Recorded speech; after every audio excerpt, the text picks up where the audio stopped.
the beginning of weapon history, there was the word, and very little more. Then progress set in. Through the centuries, man has increased the effective range and efficiency of his weapons as rapidly as his science would permit.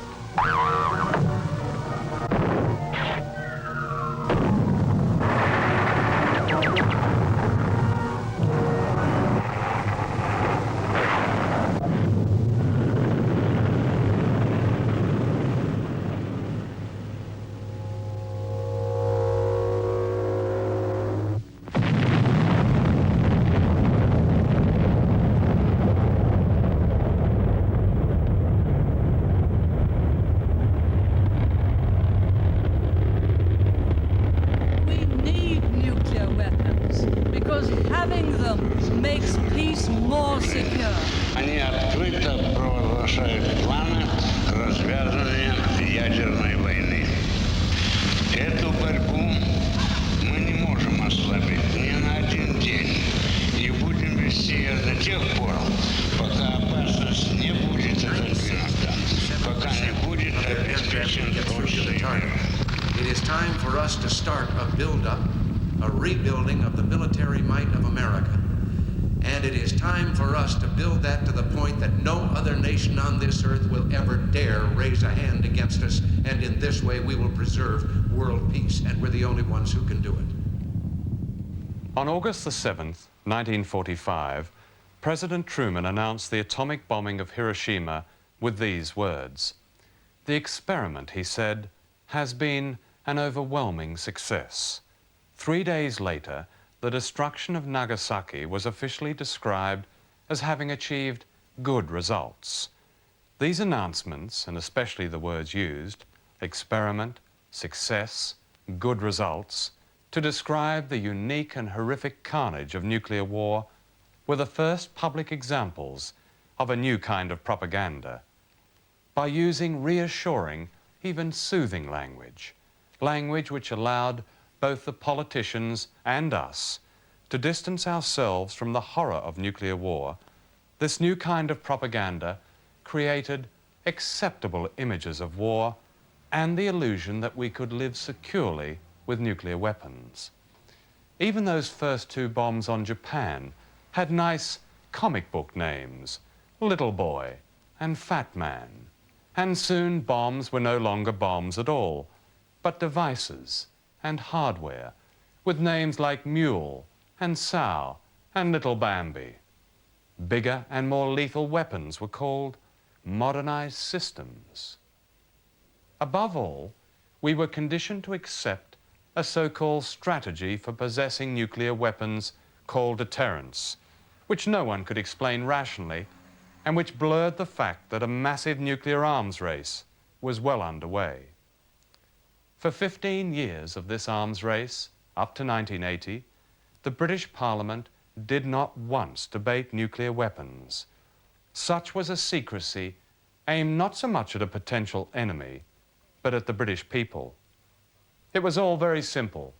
Our side were simply the good guys of the West, and the other side were the bad guys, a dark threat, seldom portrayed in human terms.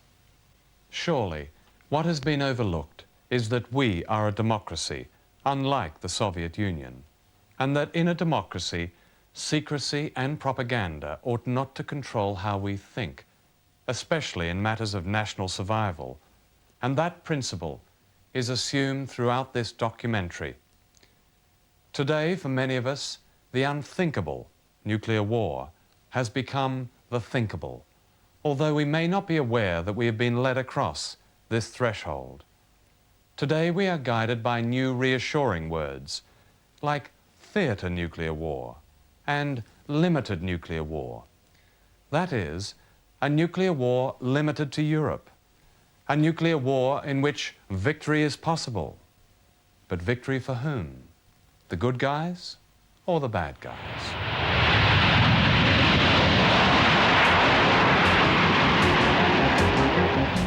Today, in nuclear weapons, there is the equivalent of 4 tons of TNT for every human being. enough to wipe us out 30 times? Or is it 50 times? The official truth, or propaganda, is that the deterrence of this nuclear arsenal has given us a generation of peace. The unofficial truth is that a total of 36 countries now either have the bomb or the capacity to build it, and that nuclear war between the superpowers has never been closer.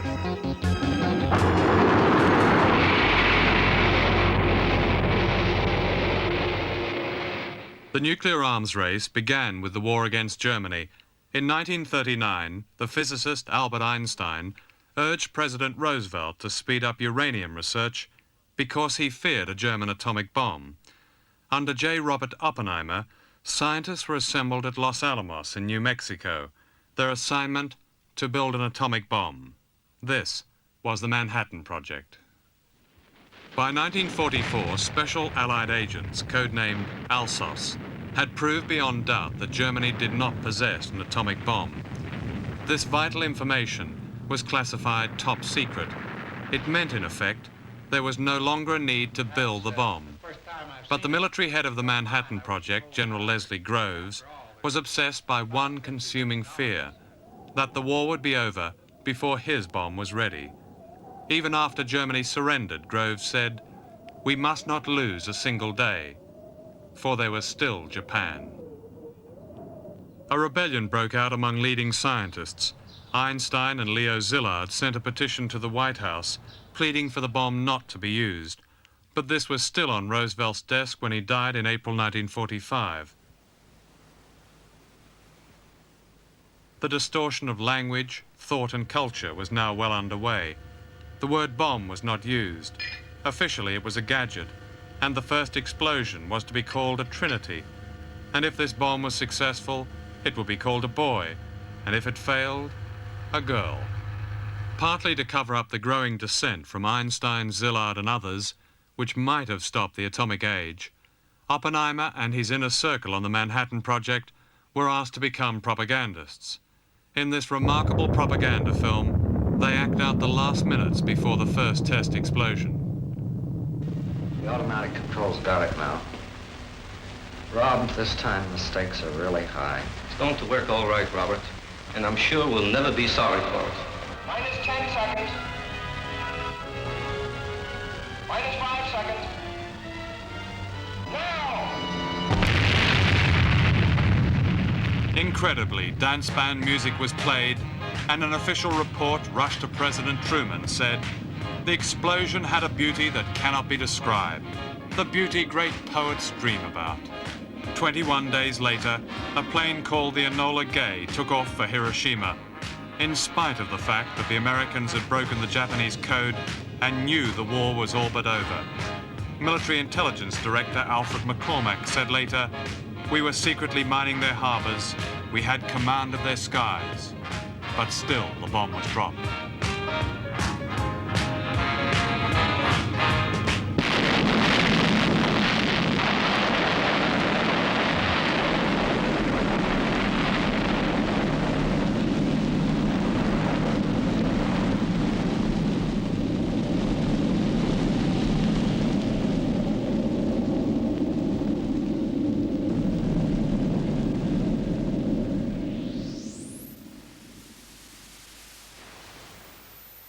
Daily Express correspondent Wilfred Burchett was the first Western journalist to reach Hiroshima after 80,000 people had died in the first nuclear fire.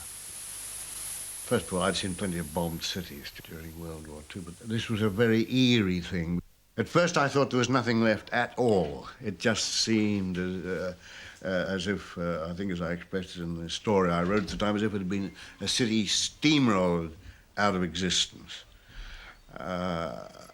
There was not rubble in the normal sense of the term. There was dust. There had been pulverized. The city, there was red dust where there had been brick. There was grey dust where there had been concrete. It seemed to me that there couldn't possibly have been any survivors at all, because all of it was a great waste.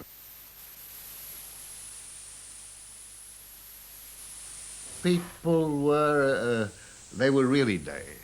Nobody stopped to speak to anybody else. They were human beings, but you felt that somehow or other they'd become dehumanized human beings. They were sort of robots. Occasionally people were scratching away with their hands in ruins to try and find some bits of family possessions. Birchett was on his own, while other reporters were being closely shepherded by public relations officers. Victims were carefully avoided. Hospitals were off limits. A bunch of correspondents arrived. They were Washington correspondents who were flown out and were assured they would be the first ones to visit Hiroshima. And I met this group, and the public relations officer in charge of them were furious to find that there was a correspondent already wandering around. And he actually held a sort of a press conference, a press briefing for his colleagues in Hiroshima at the prefecture.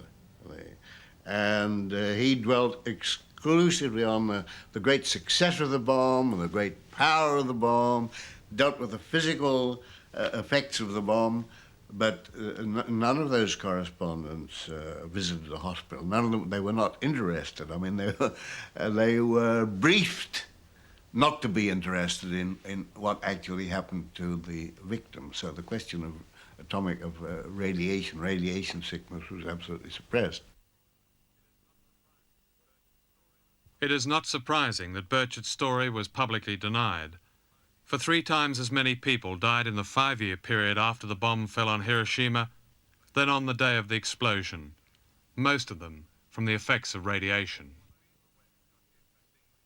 What we in the West got used to seeing was physical damage in Hiroshima. Even film of what really happened to the victims was suppressed. The film on the right of the screen represents what we mostly saw on newsreel and television right up to 1968.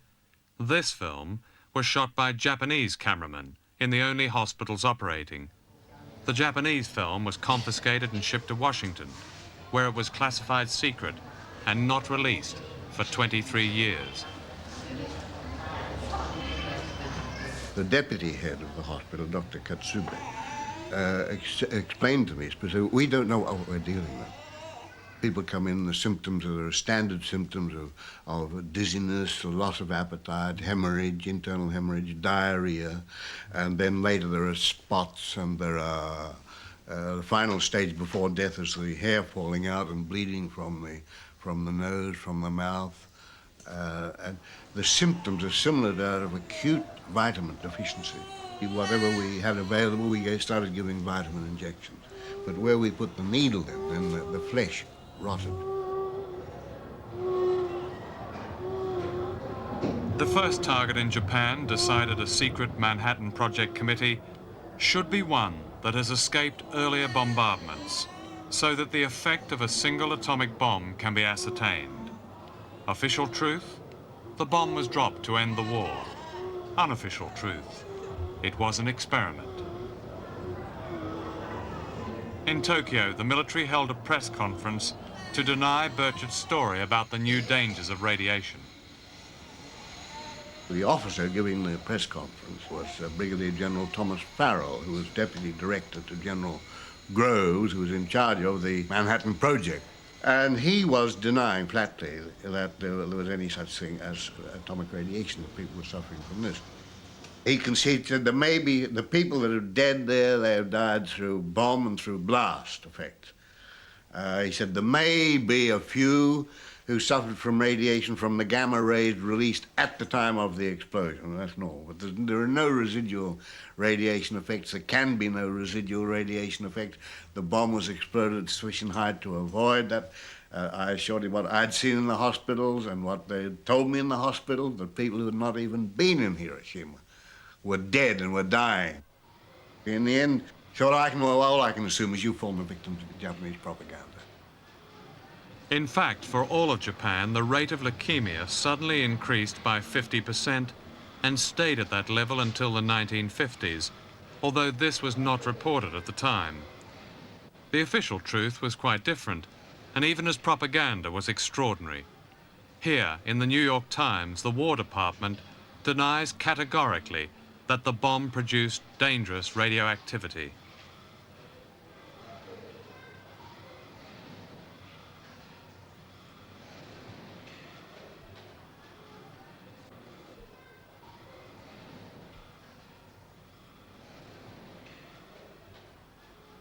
Today in Japan they are still dying. This is the atomic bomb hospital in Hiroshima, where last year, as every year, more than 1,000 people died from cancers resulting from that one bomb. In 1945, the unthinkable was acted upon. As a result, perhaps 500,000 Asians have died, often slow and terrible deaths. What is truly unthinkable is that it now might happen to us.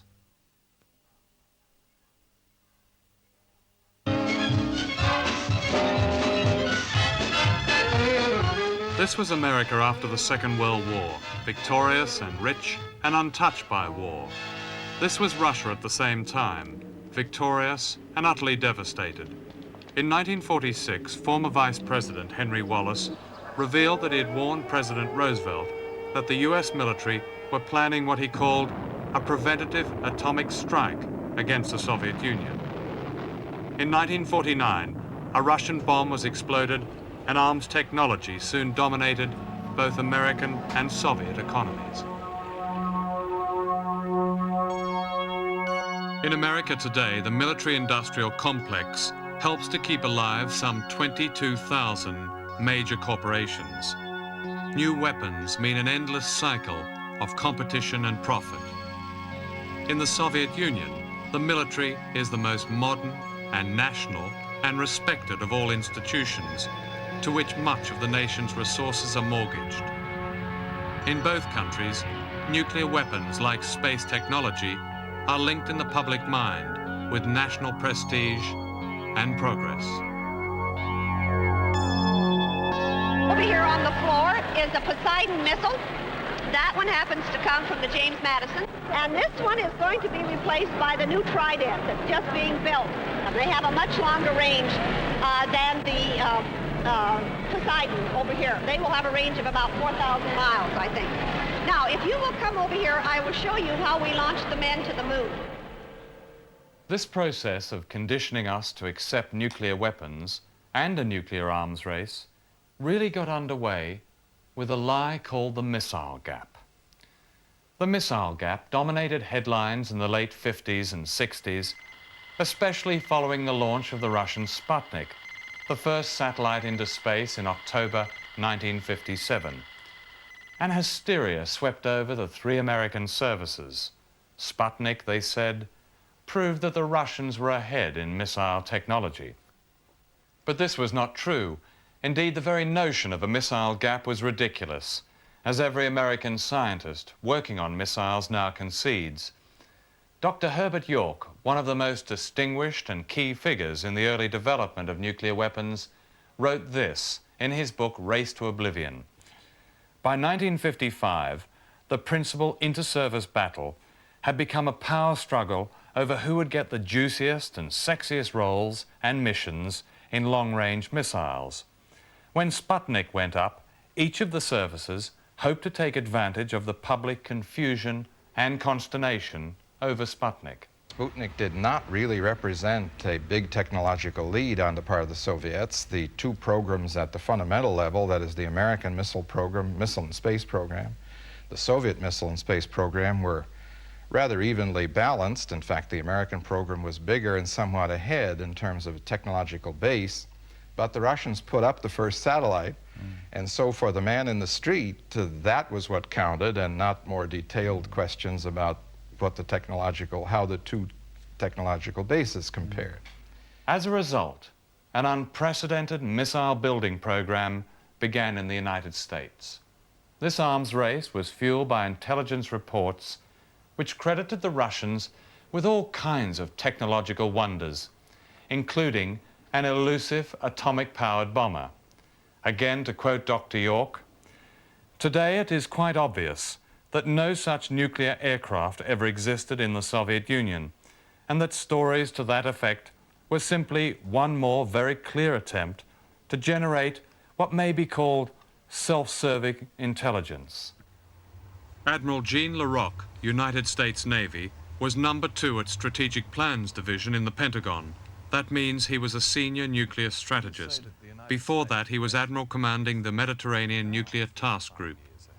We have been 3 to 5 years ahead of the Soviet Union in the development of every strategic weapons system that has come down the pike since we developed and exploded the atomic bomb in Hiroshima and Nagasaki, the hydrogen bomb. We deployed our ICBMs first.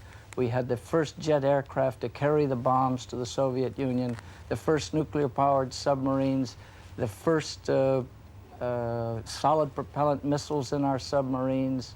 We went to MERV 10 years before the Soviets came up with their multiple independent re-entry vehicles. When you say that the United States is 3 to 5 years ahead, that flies in the face of everything that we've heard from the White House, from Whitehall, everything our governments tell us. Well, you just have to look at the facts, John. We have more strategic nuclear weapons than the Soviets have. We have 9,200 today. The Soviets, at the highest estimate by our government, is 7,000 strategic nuclear weapons. We have a bomber force of about 400 strategic bombers, all of them very fast, jet-propelled aircraft, the F-111s and the B-52s. The Soviets have only 140 strategic bombers, and of that, 100 are still old propeller planes.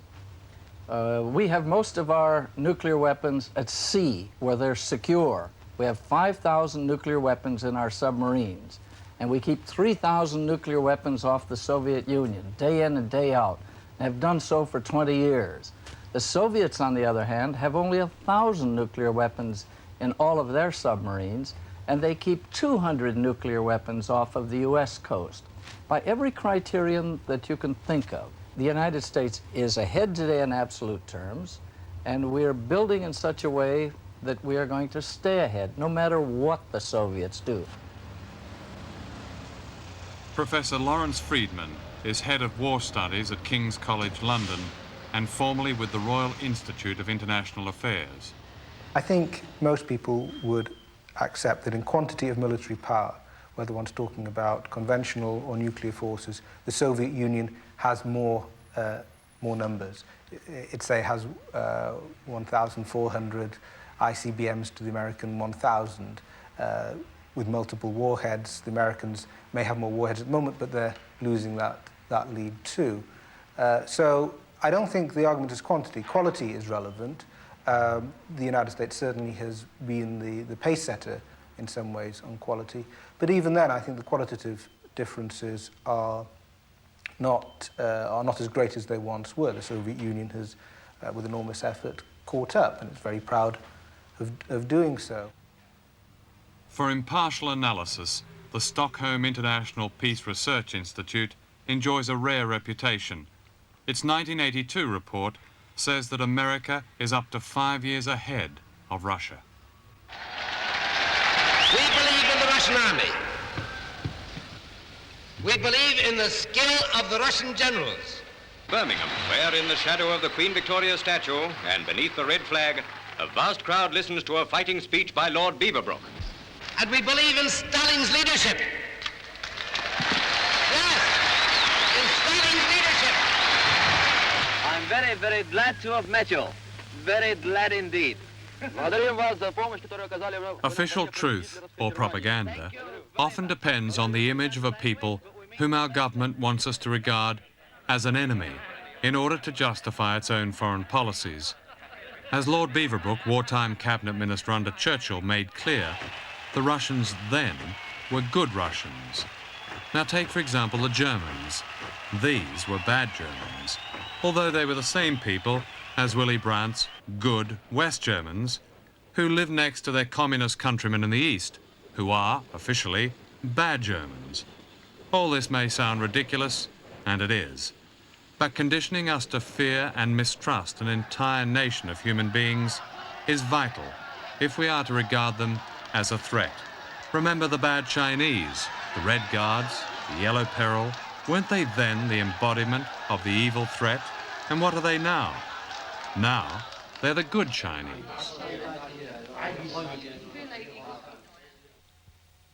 When I last went to the Soviet Union in 1977, I interviewed many of those called dissidents, people who dared to speak out in a police state.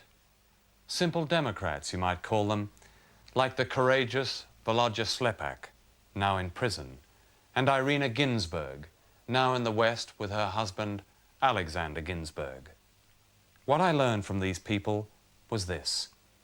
When international tension is relaxed, détente we used to call it, the Soviet bureaucracy finds it more difficult to justify open repression. And as a result, there is a dialogue, private and cautious certainly, but a dialogue on matters of war and peace, and in a country ever mindful that 22 million of its people died in the last war. Eventually, this dialogue finds an echo in the Soviet leadership, burdened by military spending and unable to feed its own people without imported American grain.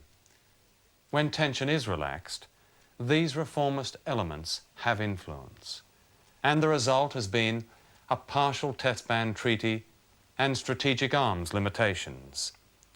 But when the West rattles its missiles, there is no dialogue and no echoes, only a state of siege, only danger. In the 1950s, at the height of the old Cold War, John Foster Dulles, then American Secretary of State, said, "In order to make people bear the burden, we have to create an emotional atmosphere akin to a wartime psychology. We must create the idea of a threat from without. The manipulation of statistics, sometimes known as disinformation, is one way of creating this wartime psychology." If you read a statement by the American Secretary of Defense about the number of Soviet divisions in Eastern Europe, you'd probably take that as a hard fact. And if you read a statement actually issued in the same month by the chairman of the American Joint Chiefs of Staff about the number of Soviet divisions in Eastern Europe, you'd probably take that as a hard fact.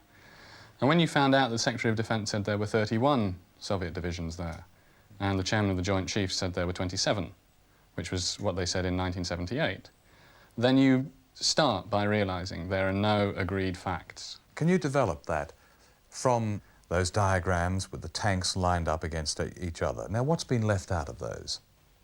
The age of the tanks, for example. Some of the Warsaw Pact tanks are nearly 30 years old, much older than NATO tanks. So they're not as efficient? They're not as efficient. They break down more easily. They don't have as powerful guns. Their guns aren't as accurate.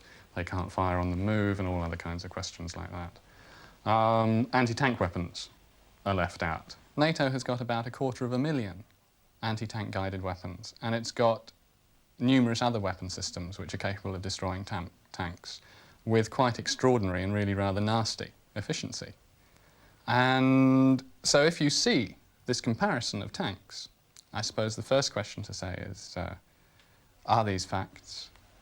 For example, if you compare the number of tanks, that in a sense is a half-truth, because you must throw in the number of anti-tank weapons when you're making that kind of comparison. From half-truths one moves on to distortions, and from distortions one goes on to downright lies. In 1979, a secret committee of NATO decided to base 572 American cruise and Pershing missiles in Europe. 160 of these would be based in Britain, mostly here at Greenham Common, near Newbury. The official truth was that the cruise missiles would balance Russia's SS-20 missiles, which are aimed at Western Europe. The unofficial truth is that the cruise was designed for a nuclear war in Europe and will be controlled by the United States. Parliament was never consulted, nor were local people who received this Ministry of Defense brochure. This is the soft sell for nuclear weapons, and as you may know, 96 cruise missiles are coming to Greenham Common. So this is a brochure by which they try to persuade local people that they should welcome this new development. But of course they say that in a time of tension, as they put it, the crews will be moved around, and that the Russians really won't strike Greenham Common and Newbury. That is the whole rationale for them of siting crews here. But for us, I mean, there is the problem of actually transporting these things, even if that should happen, and clearly there's the risk of accident. But more importantly, since they made that statement, we now know that one flight of cruise missiles is to be permanently armed when on the base. With nuclear weapons? Oh, indeed. And they are building super-hardened silos in order to protect those armed weapons. So we think it's a nonsense that they will be moved around. When they feel that they ought to tell the people something, then the propaganda is extremely crude. just as crude as one might think it would be in the USSR. And this is a blatant example of that. In January 1980, Francis Pym, then Defence Secretary, reassured people living near the bases that the cruise missiles in no way endangered them. From the air, one can see clearly just how close danger would be. In September 1980, a civil defence exercise was carried out based on what British intelligence understood would happen in a nuclear attack. The first 3 nuclear bombs fell here. Greenham Common and Newbury were wiped out.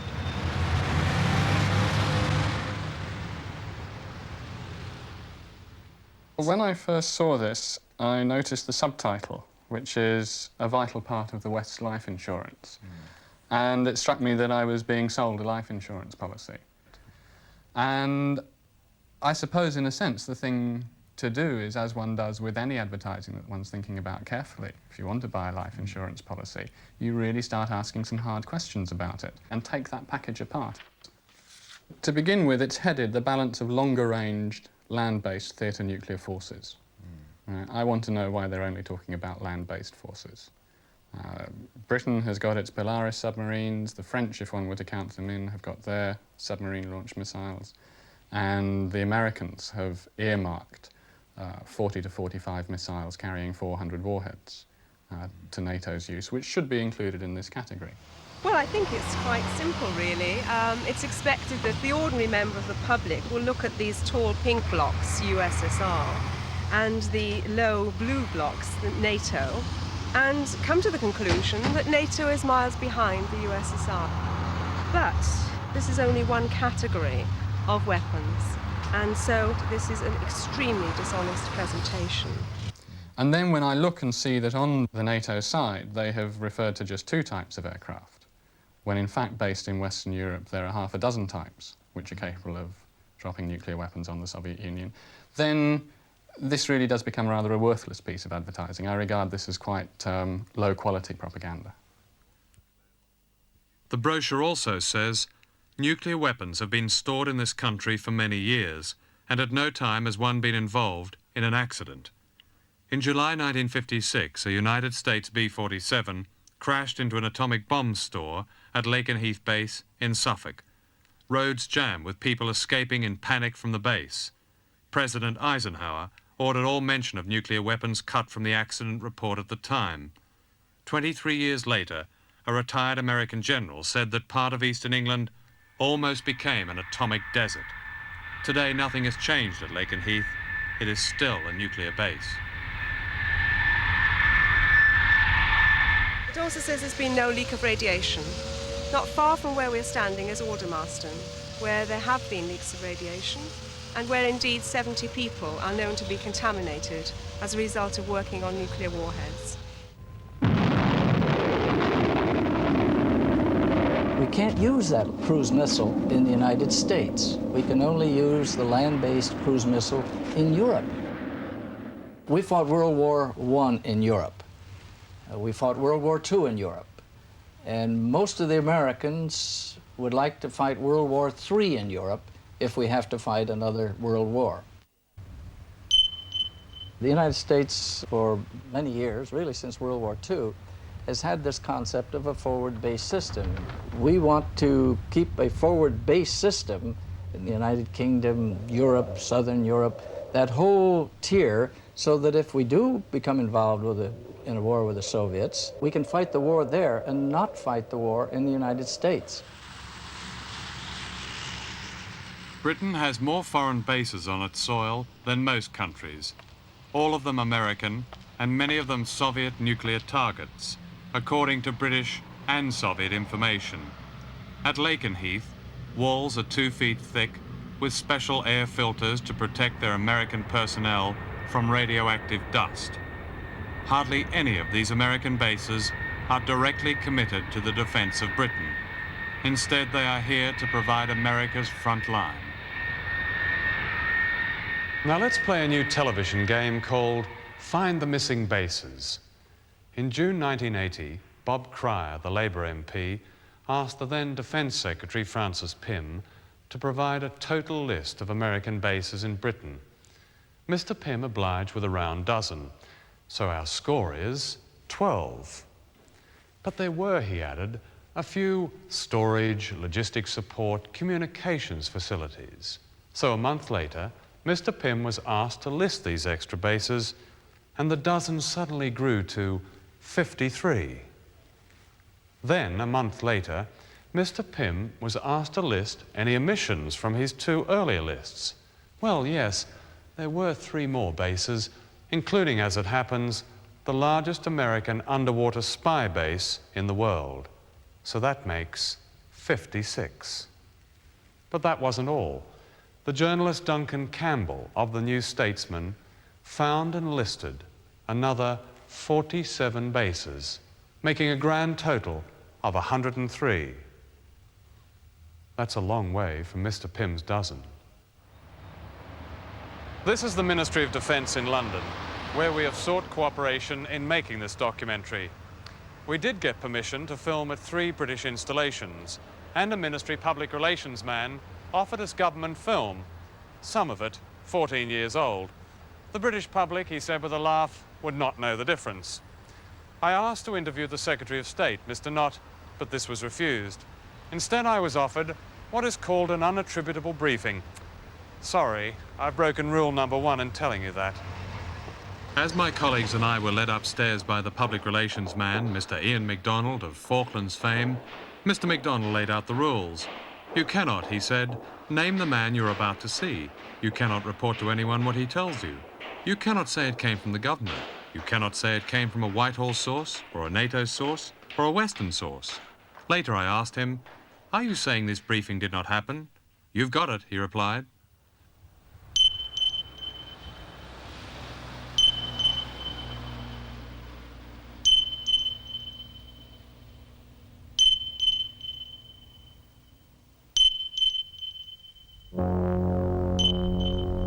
Fylingdale's early warning base in Yorkshire, where they are trained to give us an early warning of a nuclear attack. 3 times a week they play a game here, which seems to be called Confidence High. The people at Fylingdale's refer to it as the all-singing, all-dancing show. If the game had been a reality, there would now be about 8 minutes to impact of the first nuclear bomb to hit Britain. Correct SDTOs, bearing 060, range 800 miles. UKL and ISA. This is the STO. Confidence report now. Confidence report now. MIP confidence high, sir. My confidence high. Thank you. High all air check. Confidence high. Inform missile warning. Inform centers. Hello, missile warning. This is Fylingdale's. We have an IRBM in the system, and our confidence is high. This is the STO. Confidence report. Roger, Whiskey Echo Echo. UK senders informed. Missile warning informed, sir. Thank you.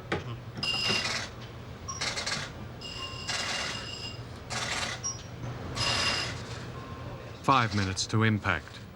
All they can do is wait, and in all probability, we would know nothing about it."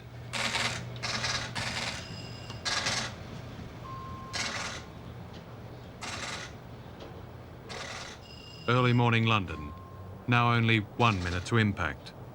A child of Hiroshima wrote, "It was a nice day. I was playing outdoors when I saw a sudden flash. Fire broke out everywhere. Our house and gate were burned down before I knew it. Then we went under a bridge. There were many people there dying from burns. When I came back, Daddy was dead.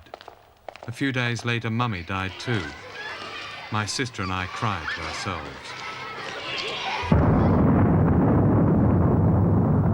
This diagram, inspired by the book London After the Bomb, shows you second by second how London would be destroyed. Immediately after detonation, a flash of light will blind anyone looking at it. Within 3 seconds, clothes are burned off, all exposed skin is charred. Within 12 seconds, there are winds of up to 200 miles an hour. Cars are tossed about like toys, and people like dolls. Survivors are crushed or trapped inside their houses. As far away as 8 miles, people are blinded and receive second-degree burns. And this is the effect of only a 1 megaton bomb. and such a small bomb, it has been calculated, will make a crater large enough to swallow 10 Wembley stadiums.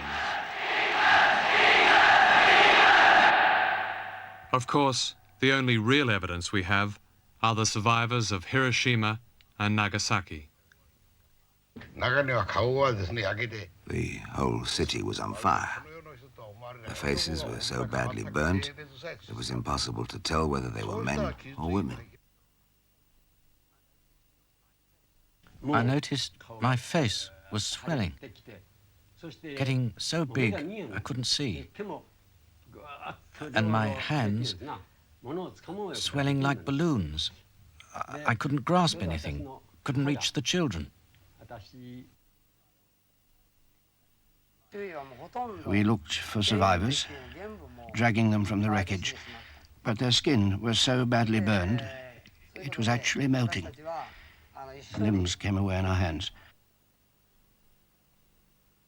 Got it all a-going, got my savings growing, got the Abbey habit with Abbey National. Got something behind me now, got it growing safely now, got the Abbey habits with Abbey National.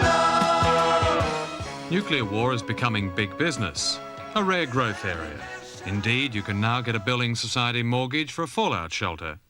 Unfortunately, there is no guarantee that it will work. Some people, of course, won't need a mortgage because we have already paid for their shelter. Well, go on right there, isn't it? Go on. This one.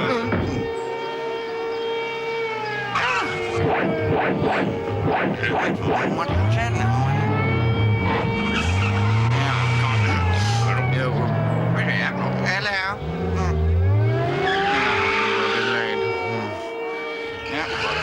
What about us? Beneath these flats is a nuclear bunker in South London, typical of cosy bunkers throughout Britain. It is not for the use of people living in the flats, which will collapse in a nuclear attack. Of course, the bunker is designed not to collapse and is only for police, military, and public servants. The government's published civil defence plans, called Protect and Survive, tell you to tape up the handles of your toilet and get in lots of tin soup and put your head in a bag. Like being snowed in at Christmas, nuclear war sounds almost fun.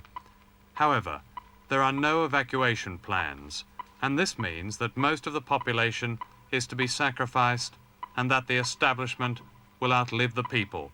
Parks, commons, even your local golf course have been secretly designated areas for mass graves. What all this reveals is that civil defence is simply a propaganda term and that preparing us for war is the real aim.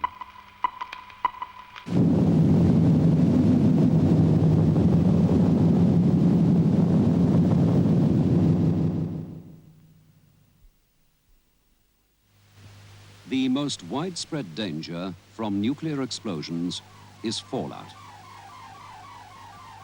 Fallout is dust that is sucked up from the ground by the explosion. Fallout can kill. Since it can be carried for great distances by the winds, it can eventually settle anywhere. So no place in the United Kingdom is safer than any other. In this Home Office film, the buildings are miraculously untouched, and of course nothing looks like Hiroshima. Its main aim is to pacify us and to keep us literally in our place. Stay where you are. If you leave your home, your local authority may take it over for homeless families. And if you move, the authorities in the new place will not help you with food, accommodation, or other essentials. You are better off in your own home. Stay there. A Home Office circular to local authorities states that the first aim of civil defence is to control public dissent. With a nuclear attack imminent, the Cabinet will approve Queen's Order 2, the suspension of Parliament and democracy. In the Police Manual of Home Defence, a restricted document, priority is given before an attack to detention or restriction of movement of subversive or potentially subversive people. Lowest on the list is advice to the rest of the population on how to survive.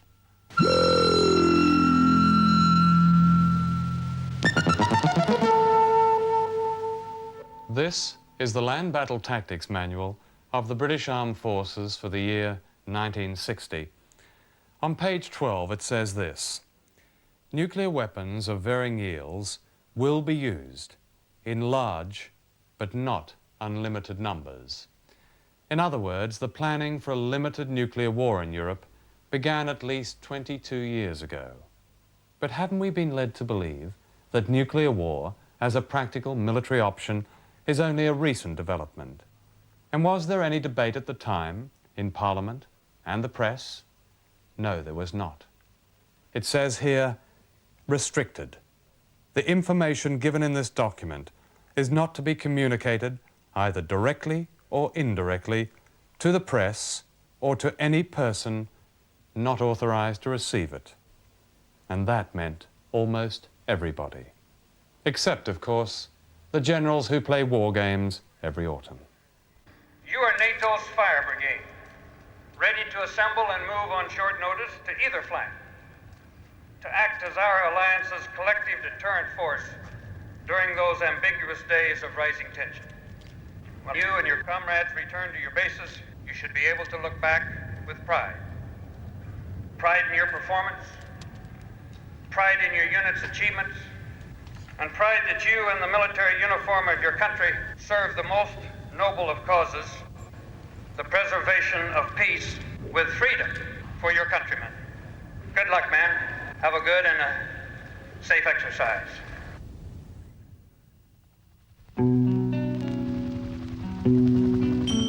Through early morning fog I see visions of the things to be, the pains that are withheld for me.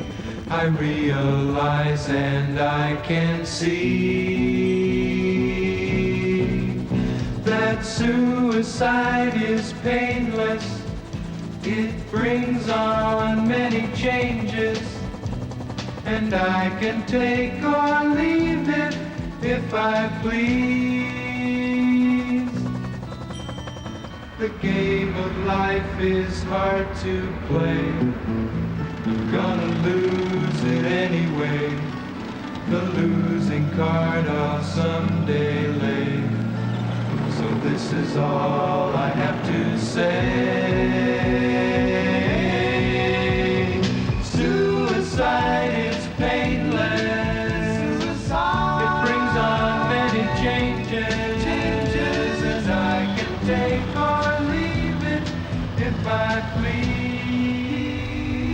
Welcome to the integrated battlefield, a new improved concept in war. Now, if you don't know what that means, well, neither do I. It's what the military call this battlefield in Germany, where a limited nuclear and chemical war is at present being fought. Remember, it's only a limited nuclear war. The enemy are, of course, those evil non-people, the Russians, and their Warsaw Pact allies, including the bad Germans. These are known in this war as the Orange Forces.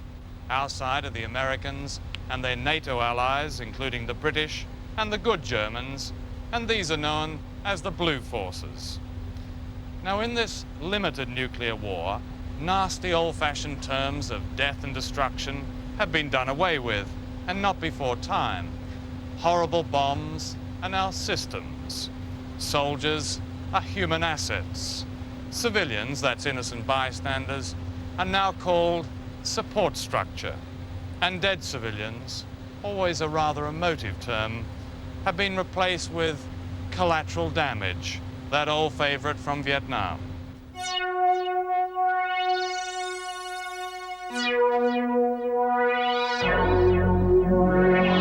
This morning, both nuclear and chemical systems were activated without degradation.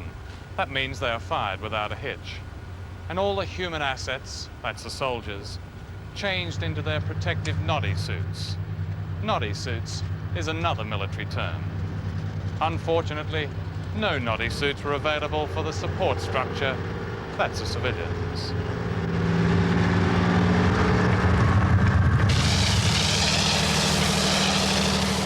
In November 1980, the Ministry of Defense discussed with Washington the possibility of acquiring American nerve gas weapons for Britain.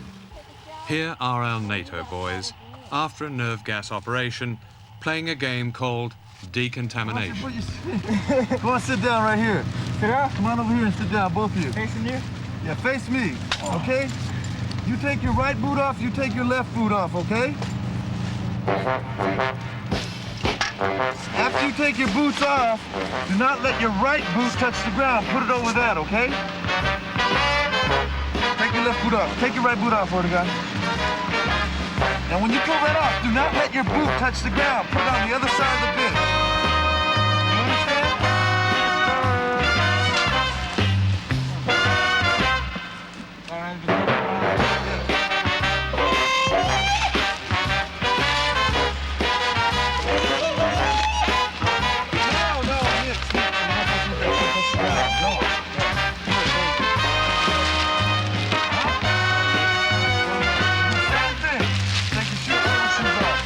Boots off.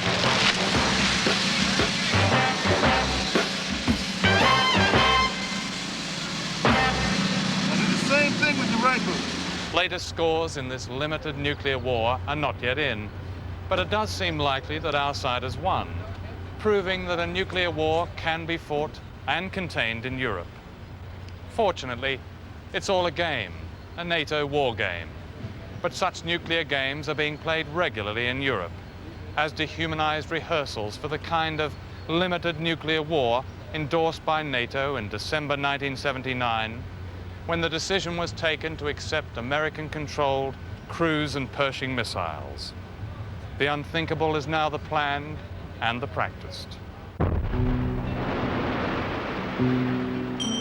Through early morning fog I see visions of the things to be, the pains that are withheld for me. I realize and I can see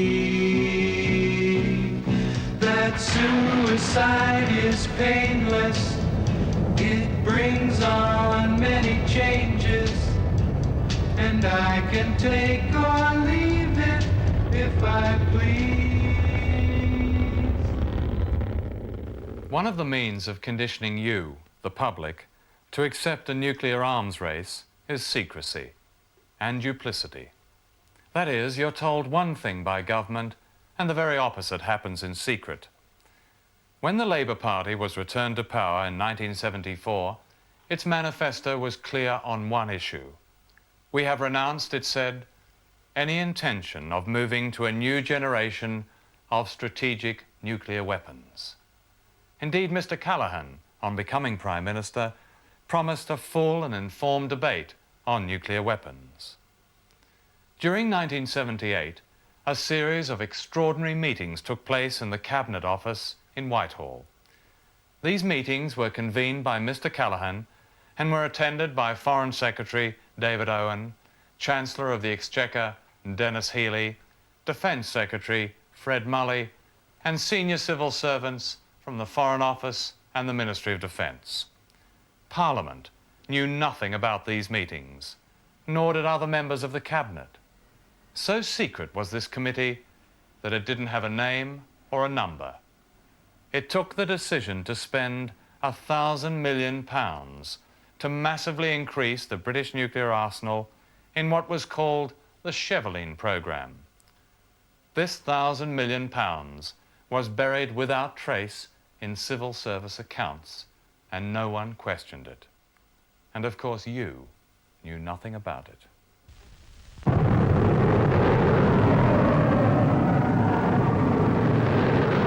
Trident I, a powerful new three-stage missile with a range of 4,000 nautical miles, capable of delivering multiple warheads to widely scattered targets. Britain's new so-called independent deterrent grew out of the Cheveline programme and is to be based on the American Trident missile. Trident is not a defensive nuclear weapon. It's designed to attack first.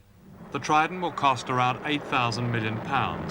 The Ministry of Defence official who briefed me said, with Trident, you get more bang for a buck. In the 1980s, the Soviet Union cannot feed itself and conceals the growing poverty and hardship of its people. In the United States, unemployment in cities like Detroit and in the black ghettos is more than half the adult population, with malnutrition now officially recognized as a disease. In Britain, many of this generation may never work, and the closure of hospitals and schools is no longer news.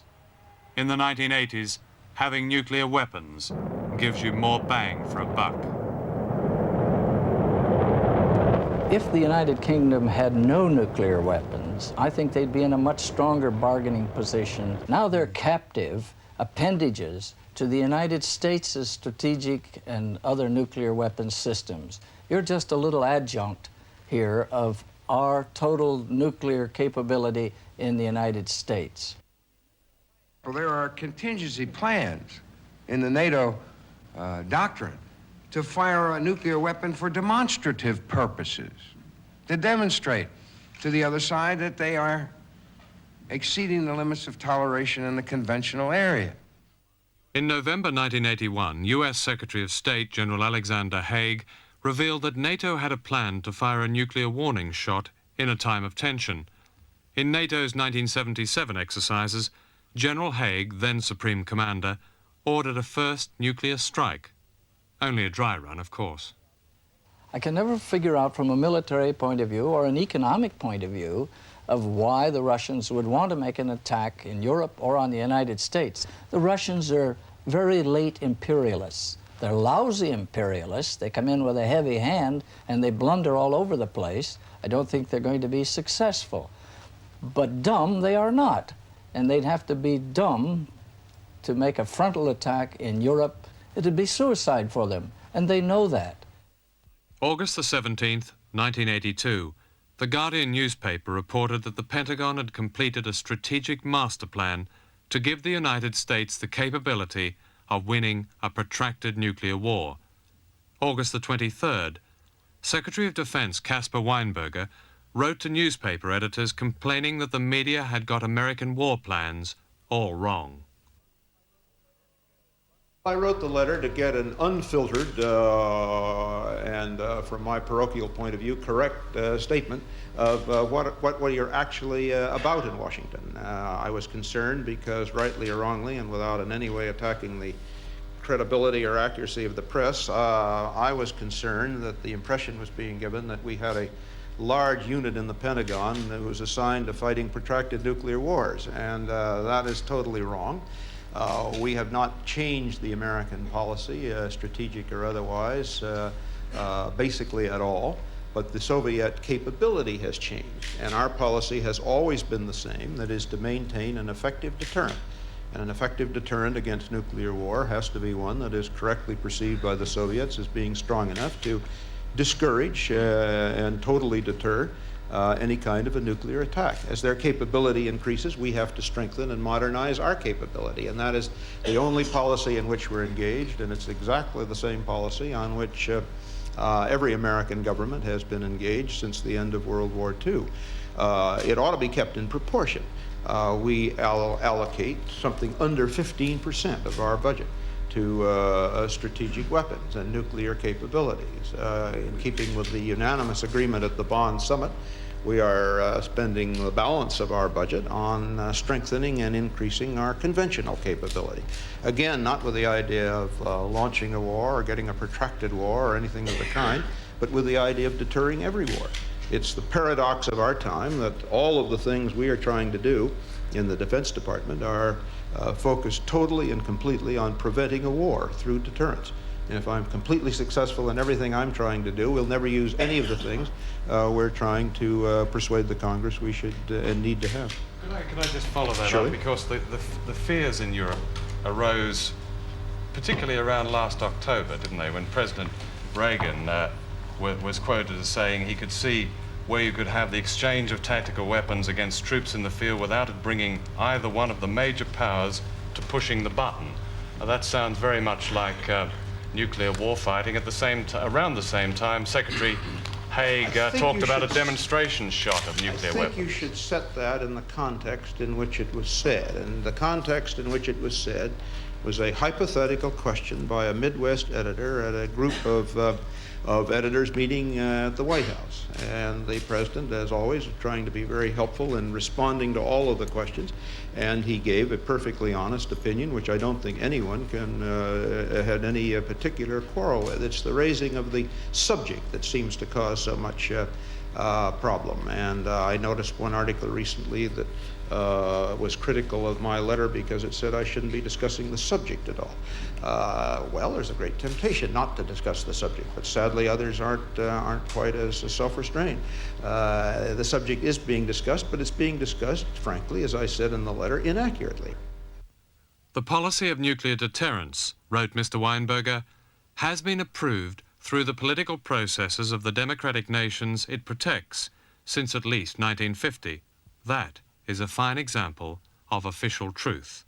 It implies that the West's nuclear policy evolved through the normal democratic checks and balances, when in fact the policy was conceived in utmost secrecy. Typical of this secrecy is the Directive for Plans to Fight a Protracted Nuclear War, which, says the Guardian report, is part of a top-secret national security decision document that was drawn up in the autumn of 1981. President Reagan's strategic doctrine goes further towards accepting nuclear war as a practical option, in that it specifically states the goal of winning a protracted nuclear war. The decision to use nuclear weapons in Europe is purely a U.S. decision. One of the great myths that's been perpetrated in Europe is that somehow the NATO countries, Chancellor Schmidt or Prime Minister Thatcher, will have something to say about whether or not the U.S. uses nuclear weapons. They will not. Now, we may consult with them, and we may take their advice, and we may not. But if we decide to use nuclear weapons, there's nobody in Europe that could stop us. Is the West our way of life? The 1979 decision to deploy cruise missiles was to counter Soviet SS-20 missiles. That was the official reason given. What is seldom mentioned is that on the integrated battlefield of Western Europe, there is already nuclear artillery and nuclear mines and all manner of small, convenient nuclear weapons. The purpose of having a war, let me rephrase that, the purpose of battle, whether we like it or not, is to destroy the enemy and keep yourself from being destroyed. Now, you want to have as efficient weapons as you can in order to accomplish your mission. You keep pressing the technological and scientific community of your country, you see. Find us better ways to be more efficient on the battlefield to accomplish our mission. Now, that decision of 1979 reflected NATO's determination to do several things. One, to close the gap which we had in the spectrum of forces which we need in order to implement our strategy of flexible response. And secondly, to deny to the Soviet Union a sanctuary from which she could launch these kinds of weapons against Western Europe without fear of having retaliation upon her own soil from Western Europe. First of all, these are American weapons under American control that are coming. But number two, they are a direct breach of the Khrushchev-Kennedy agreement, where it has been said there should be no such weapons stationed on the soil of allies. And these weapons, Pershing II and cruise missiles, have a completely new quality and cannot be compared to the SS-20 in our feeling, and will reach deeply into the Soviet Union. So in fact, they are there for first strike capability.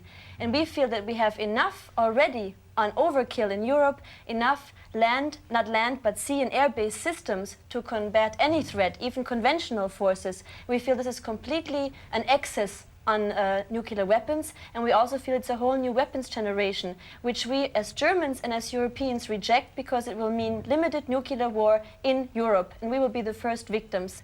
General, why do you think increasing numbers of Europeans are frightened by the presence of NATO nuclear weapons in Europe? Well, that's difficult for me to explain, you see, because I happen to believe that if we're going to deter, we have to deter at all levels, as I've said. And it seems to me that they tend to be more frightened of our stationing weapons or modernizing our weapon system in order to accomplish that mission of keeping them from being used by the Soviet Union, more frightened of that than they are frightened of those weapons which cause us to have to modernize in order to deter. We reject all mass destruction weapons, also the SS-20, quite clear, because they endanger us, they point at us. But the Soviet Union is confronted, in fact, by two systems, by the intercontinental system of the United States and very soon by the medium-range missiles from Europe, whereas the SS-20 cannot reach the United States. It is just affecting the Allies. So there's a total imbalance. Don't you understand the fear that people have for another increase in the number of nuclear arms? Listen, young man, don't talk to me about fear of war. I've been in them. And let me tell you, as I've told you before, this group, it's a stupid way to do business. It's a folly, it's a waste. And nobody wants to go back to war. None of us. So all of us have that concern. But because we fear that there might be a war, doesn't mean we shouldn't take the steps necessary to keep there from being one. All that which is claimed to defend us is going to destroy us. Because those weapons which are now being placed in Europe will in fact, perhaps that's my fear, call for a preemptive or preventive strike by the Soviet Union, because they are threatened outside of their own borders very much. And I believe the Americans make it a little bit too easy, because they can very much shove the problem away and say, we can make surgical strikes. These weapons are made for small strikes, for surgical strikes, and thus you could try to limit war, which is to me insane. Historically, we put nuclear weapons in Europe, the United States did, in order to deter a Soviet ground attack, and in a sense to compensate for what we considered to be the superiority in numbers of Soviet troops over NATO troops. But when the Soviet Union developed the capability to provide nuclear weapons in Europe, it negated the capability of our nuclear weapons to deter a war. It put us into a war-fighting situation. Soviet people are just as much afraid of us as we are probably of them.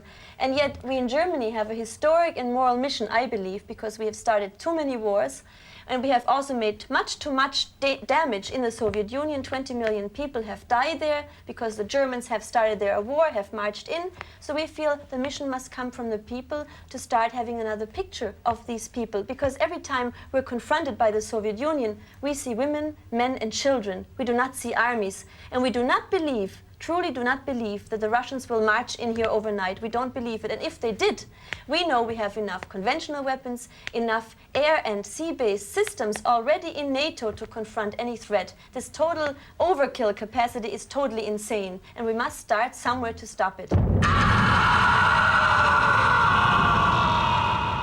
These are pictures from a BBC film called The War Game, made in 1965 and banned from showing on television. Then almost all the press supported the official reason for the ban, that the film was too horrible to show. The unofficial truth is revealed in this letter by Lord Normanbrook, then chairman of the BBC Governors, who wrote that the war game on television might have a significant effect on public attitudes towards the policy of nuclear deterrence. For many years afterwards, the nuclear debate languished. But last year, the greatest peaceful gatherings of people since World War II took place in Europe and the United States. Last June, almost 1 million people transformed New York. 72% of all Americans, said a poll, wanted a halt to all nuclear arms building. Those who accuse European campaigners of being anti-American would now have to level the same charge at millions of Americans who, said one newspaper, are reclaiming our American democracy. Paul Warmke was senior negotiator in the strategic arms limitation talks known as SALT. You're one of those who have sat down over a long period of time with the Russians negotiating. Could you give us a glimpse of how the Russian leadership thinks? I would say that I see them as being very interested in controlling nuclear arms. Not because of any sort of philanthropy or anything of that sort, but because they are genuinely afraid of nuclear war. As a matter of fact, nuclear war to them is perhaps a more real threat and a more real danger than it is to us. Why is that? Well, one thing, because of the fact that The last time there was military action on American territory was 120 years ago, and then it was Americans against Americans with muskets and cannonballs. Whereas the Soviets, of course, were major casualties of World War II. Soviet overtures to us are invariably described as propaganda. Yes. How do we receive them? Are they to be believed, or are they, most of them, propaganda? How do you see them? Well, in my own opinion, what we have to do is to find out whether they're serious or not. If it's a bluff, we ought to call the bluff. It might very well turn out not to be a bluff. But if they make this kind of an overture, and we do nothing in response except to say that it's propaganda, it seems to me what we do is to sow division within the Western alliance. How could arms control in the 1980s be put into practice, in your view? Well, really, I see nothing wrong with the process that's been going on, except for the fact that it's taken an inordinately long period of time. SALT I froze the number of strategic launchers. SALT II was designed to put an actual numerical ceiling, to begin reductions, and to begin the process of qualitative restrictions as well as quantitative restrictions. I say the only difficulty is that it's taken too long. Now, it's entirely feasible, entirely realistic to say, okay, at this point, make a few cosmetic changes if you feel that you have to, so that you can call it SALT II.5, or the Reagan Treaty, and ratify it. And then move on, because once you've got that framework in place, then the opportunities are really vast. You could have, for example, a negotiation on theater nuclear force reductions. That could go on concurrently with negotiations on a bilateral basis between the United States and the Soviet Union to have further reductions, to extend the term of the treaty. By the end of 1981, the limit was supposed to be 2,250, which would require, as I've said earlier, that the Soviets eliminate some 250 to 300. Well, by the end of 1984, why not get down to 1,800? By the end of 1985, get down to something like 1,700 and extend the term of the treaty for another 5 years. You could have a negotiation of a ban on the flight testing of new missiles.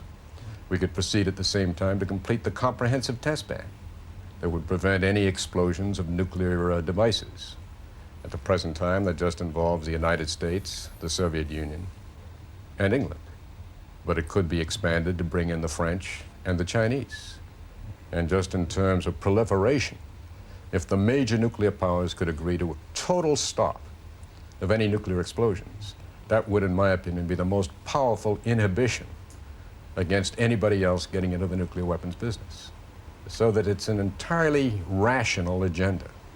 All we have is the question as to whether we have the political will to go ahead with it. And does this U.S. administration genuinely want to negotiate? I'm sure that there are some in the present administration that would genuinely like to see serious and effective arms control negotiations. There are, regrettably, others that think that it's a waste of time and that the only thing we can do with the Soviets is to outcompete them. And what they favor is what I've referred to as the arms race theory of arms control. That what we do is just go ahead as fast as we can with as much as we can in the expectation that they won't be able to keep up and that we'll get arms control by default. Well, I don't know of anybody who has been a serious student of the Soviet Union or of Russian history who believes that that would take place. They would do whatever is necessary in order to match us, so that the race for strategic superiority is a recipe for disaster. We'll be bankrupt if we aren't obliterated.